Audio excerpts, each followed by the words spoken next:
Why am I holding a snow globe of Peter Rabbit and shaking it upside down and round about?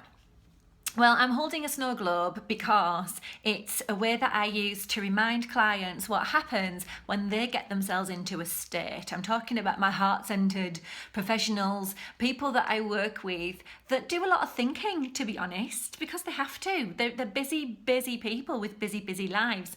And the thoughts often go at 1,000,000 miles an hour. It's a bit of an odd thing when you have a brain that does seem to run at 1,000,000 miles an hour, because the amount of stuff that you seem to have to cope with on a minute by minute basis is immense.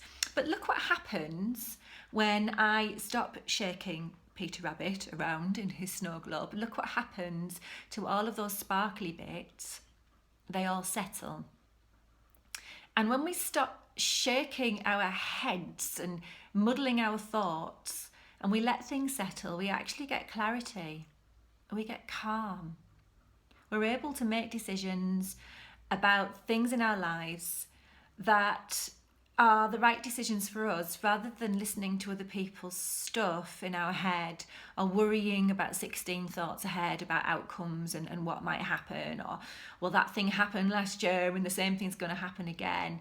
No, just stop, take some time and let things settle. It's a bit like when I'm talking to clients about, if you have a stick and you've been stirring a muddy puddle with a stick, all you're going to get is a muddy puddle. And that's what people often do. They keep going over the same old things over and over and over again, poking the muddy puddle with the stick, and then wondering why they don't have any clarity, or they can't see their way to take the next steps.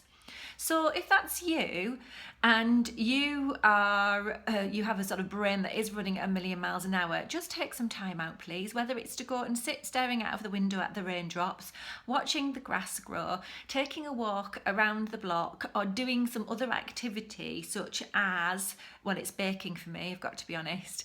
It usually has something to do with food. But if you can find something that will allow your brain to get in contact with its creative self again, rather than the logical left-hand side of your brain, you will find that your creative unconscious mind is much more able to come up with solutions than your logical left brain.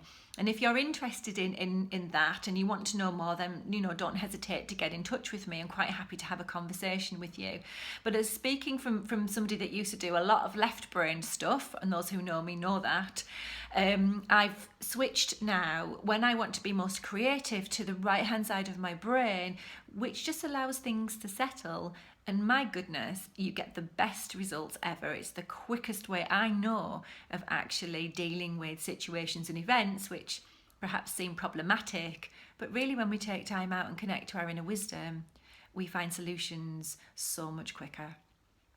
Okay, if you want to get in touch with me at the moment, hello@aspiretomind.co.uk or www.aspiretomind.co.uk. But things are changing, so I'll give you more information as that happens. Take care now.